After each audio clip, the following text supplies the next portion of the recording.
Em nome do Pai, do Filho, do Espírito Santo. Amém.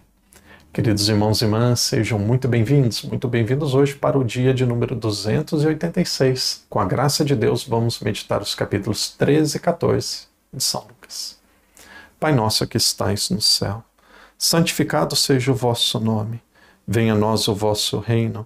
Seja feita a vossa vontade, assim na terra como no céu. O pão nosso de cada dia nos dai hoje. Perdoai-nos as nossas ofensas, assim como nós perdoamos a quem nos tem ofendido. E não nos deixeis cair em tentação, mas livrai-nos do mal. Amém. Ave Maria, cheia de graça, o Senhor é convosco. Bendita sois vós entre as mulheres, e bendito é o fruto do vosso ventre, Jesus. Santa Maria, Mãe de Deus, rogai por nós, pecadores, agora e na hora de nossa morte. Amém. Glória ao Pai, ao Filho e ao Espírito Santo, como era no princípio, agora e sempre. Amém. Queridos irmãos e irmãs, sejam muito bem-vindos hoje para o dia de número 286. No dia de hoje, continuamos meditando o Evangelho de São Lucas, capítulos 13 e 14. Portanto, um dia um pouco mais breve.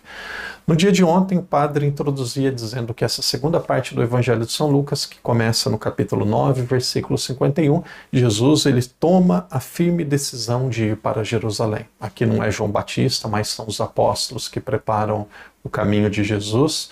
Aqui é um período, aqui é um momento que Jesus ele não realiza tantos milagres e os seus ensinamentos aqui não estão tão focados em ensinamentos gerais, de como ser uma boa pessoa, de como ser um bom cidadão, de como agradar a Deus apenas, mas aqui de como se tornar um discípulo, de como ser uma pessoa formada para dar continuidade na obra deixada por Jesus. Nós vimos também no dia de ontem que normalmente os evangelhos nos apresentam 12 apóstolos, que representam as 12 tribos de Israel.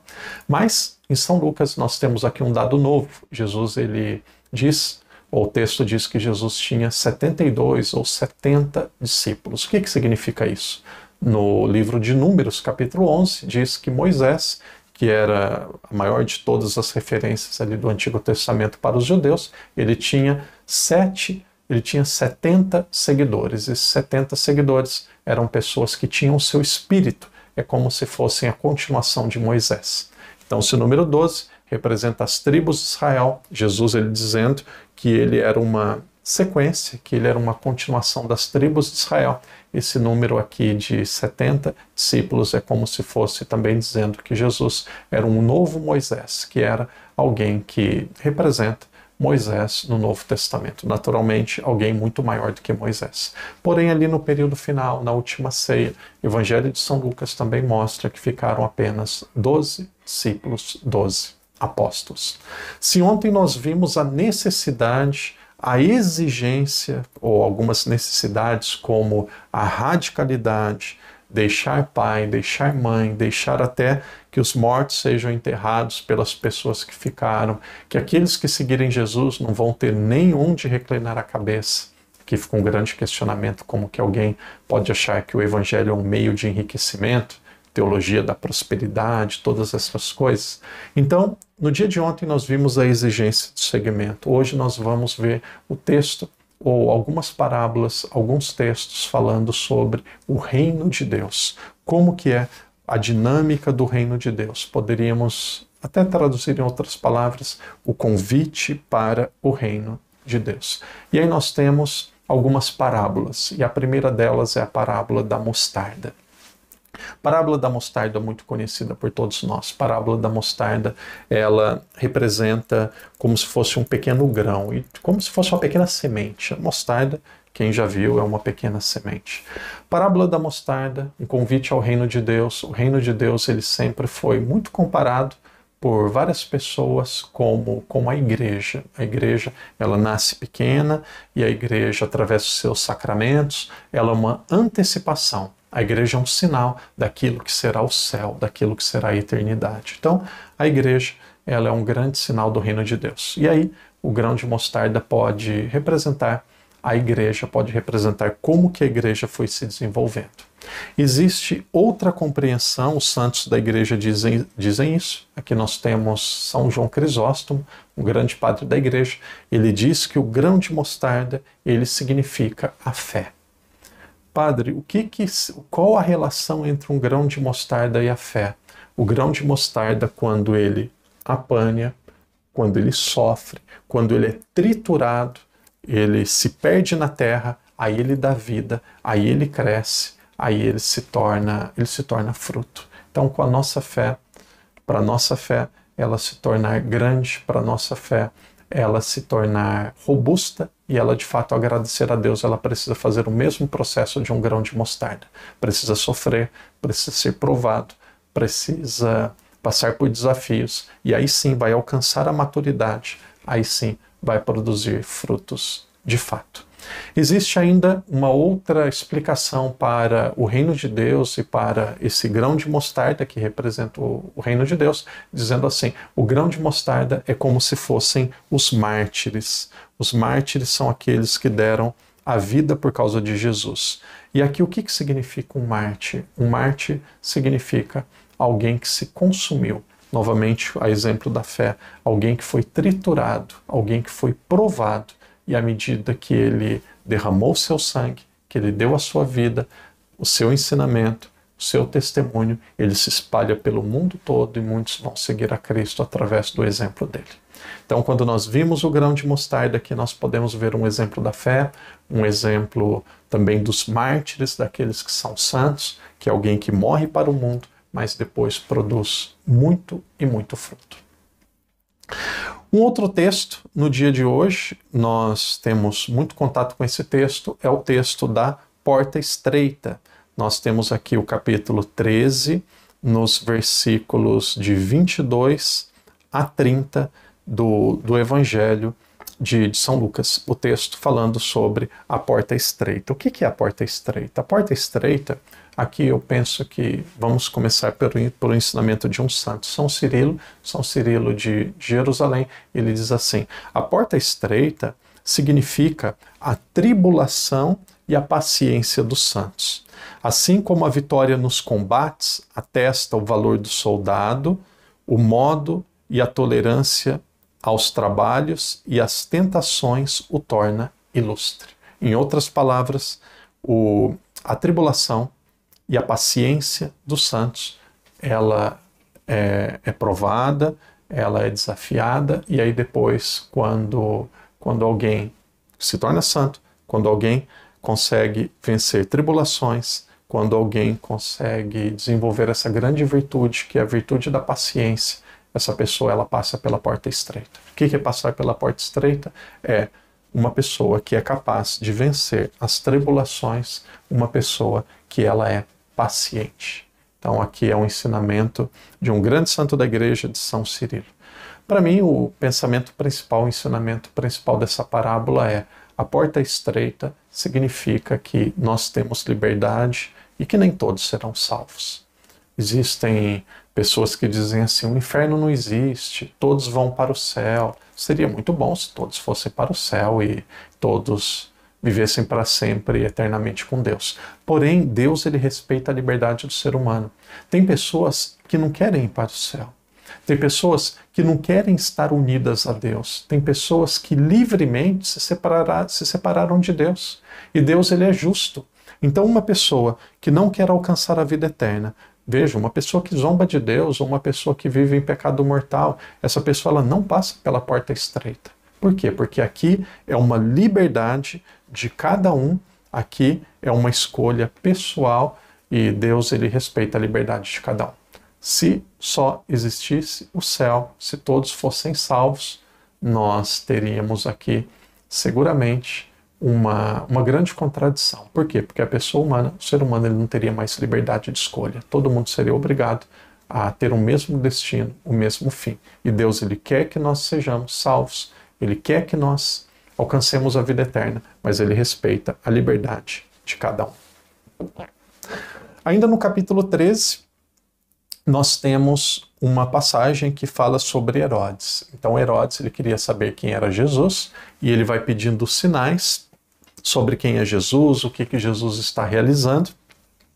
E aí Jesus ele começa a falar sobre os seus sinais. Ele começa a dizer das curas, daquilo que ele está falando, mas algo que chama muito a minha atenção, Herodes, Jesus chama Herodes de raposa. Ele diz assim, vai lá dizer para aquela raposa. E aí ele vai lá e dá os sinais, vai dizer aquilo que ele está fazendo.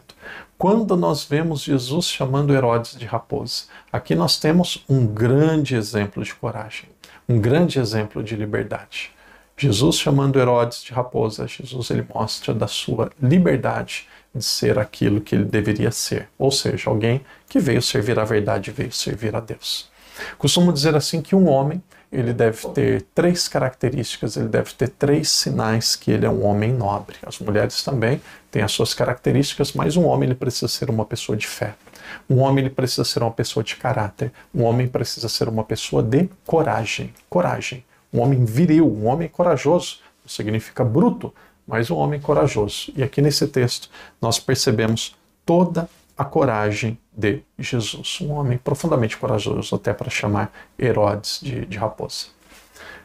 No dia de hoje, capítulos 13 e 14, nós encontramos aqui Jesus fazendo o convite para o reino de Deus. Então, nesse convite para o reino de Deus, nós encontramos ainda outras 2 parábolas no capítulo 14, que merece a nossa atenção. A primeira parábola, ela está entre os versículos 7 e o versículo 14, que Jesus, ele notou que alguns estavam buscando os primeiros lugares numa festa de casamento, e aí depois ele diz assim, olha, aí ele vai dizer assim, todo aquele que se exalta será humilhado, quem se humilha será exaltado. E aí ele vai falar, pelo contrário, em um banquete, quando vocês forem convidados, fiquem com o último lugar, porque depois irão chamá-lo para vocês irem para os primeiros lugares, e aí vocês serão recompensados, e ali nos primeiros lugares vocês terão um convite especial, e assim com esse convite especial vocês não serão humilhados pelo dono da festa. Então, nesta parábola, nós encontramos aqui a lógica do reino de Deus. Qual que é a lógica do reino de Deus? A lógica do reino de Deus é a lógica da simplicidade.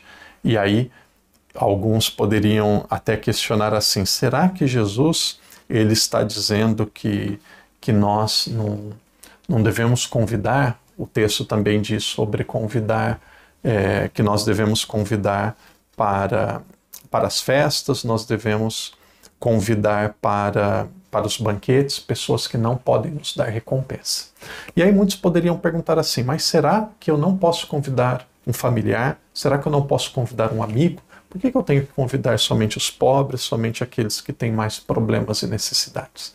Então aqui Jesus, nessa parábola do banquete, ele não diz que nós devemos apenas convidar pessoas que nós não conhecemos, pessoas que não podem nos dar nada. Aqui o que Jesus está dizendo de fato é, quando nós chamamos alguém que nós amamos, que nós conhecemos, que é um familiar nosso, essa pessoa ela tem recompensa, essa pessoa ela vai nos pagar aqui na terra. Então o crédito, o valor, o lucro virá aqui da terra. Porém, quando nós chamarmos alguém, quando nós cuidarmos de alguém, fizermos o bem, para alguém que não pode nos dar nada em troca, para alguém que não pode nos recompensar, aí nós teremos uma recompensa diferente. Por que uma recompensa diferente? Porque esta recompensa, ela virá de Deus. Irmão e irmã, nós temos ainda outra parábola, vamos um pouquinho adiante, antes de nós encerrarmos o dia de hoje, nós temos outra parábola que vai falar. Na verdade, aqui não é nenhuma parábola, nós temos aqui um texto, uma descrição, onde Jesus ele fala sobre as exigências do reino. E aqui vai ficar ainda mais claro o que é necessário para segui-lo. E aí Jesus diz assim, se alguém vem a mim, mas não prefere seu pai e a sua mãe, sua mulher e seus filhos, seus irmãos e suas irmãs, e até a sua própria vida, não pode ser meu discípulo. Quem não carrega a sua cruz e não caminha após mim, não pode ser meu discípulo. Jesus, ele deixa muito claro que aqueles que querem segui-lo, como nós vimos ontem, precisam ser pessoas que têm o coração aberto e o coração totalmente entregue a Ele. O reino de Deus que tem o seu início aqui na terra, o reino de Deus que tem como símbolo a igreja, que já começa aqui no tempo, ele vai ser encontrado na sua plenitude no céu. Então Jesus está dando alguns exemplos daquilo que nós precisamos fazer, principalmente a simplicidade, principalmente a perseverança, principalmente a confiança nele. Irmão, irmã, que Deus te ajude, que Deus te abençoe, que Deus lhe fortaleça. O dia de hoje é um dia mais rápido, são apenas 2 capítulos, mas no dia de amanhã nós teremos os capítulos 15 e 16. Amanhã nós temos 3 parábolas da misericórdia, mais importante, a rainha de todas as parábolas, parábola do filho pródigo. E nós temos também dois ensinamentos, 2 parábolas falando sobre a administração dos bens. Amanhã será um dia muito rico, um dia muito especial. Esse é o Evangelho de São Lucas ensinando, primeiro, como ser um grande cidadão, como ser educado para ser uma grande pessoa, período que Jesus estava principalmente na Galileia. Mas agora, quando Jesus caminha para Jerusalém, com um grupo menor de pessoas, ele começa a formar os seus apóstolos para dar continuidade à sua igreja. Nós temos vocações diferentes, chamados diferentes, mas todos nós, independente da vocação, nós temos como chamado principal colocar Deus como a maior e mais importante prioridade da nossa vida. Isso não significa apenas dar bem aos pobres, entregar a nossa vida através de grandes sacrifícios. Não. Aqui significa também confiar e aceitar a vontade divina na nossa vida. Nós vamos ter que deixar tudo. Tem aquela passagem no Evangelho de São Lucas também que fala do rico, o rico que se aproximou de Jesus e falou assim: eu quero segui-lo, o que eu preciso fazer? Jesus disse a necessidade de viver os mandamentos, e aí ele diz assim: eu já vivo, eu sigo, eu vivo os mandamentos, o que falta ainda? Jesus diz assim: falta só uma coisa, que você venda tudo, dê aos pobres e vem e segue-me. Santa Teresa d'Ávila, uma grande doutora da igreja, ela falou que naquele momento faltava de fato uma coisa para ele. O que faltava? Ou o que faltou? Faltou uma dose de loucura, uma dose de coragem. Aqui significa a ousadia, a confiança, se abandonar totalmente em Deus. Então essa segunda parte do Evangelho de São Lucas é isso que vai ensinar. Vai ensinar como nos abandonarmos totalmente em Deus. Ontem, passagens mais exigentes. Hoje, o convite para o reino de Deus. O que é necessário para alcançarmos o reino de Deus. E amanhã nós vamos ver a importância da misericórdia, também de como usarmos os bens temporais, os bens aqui da terra.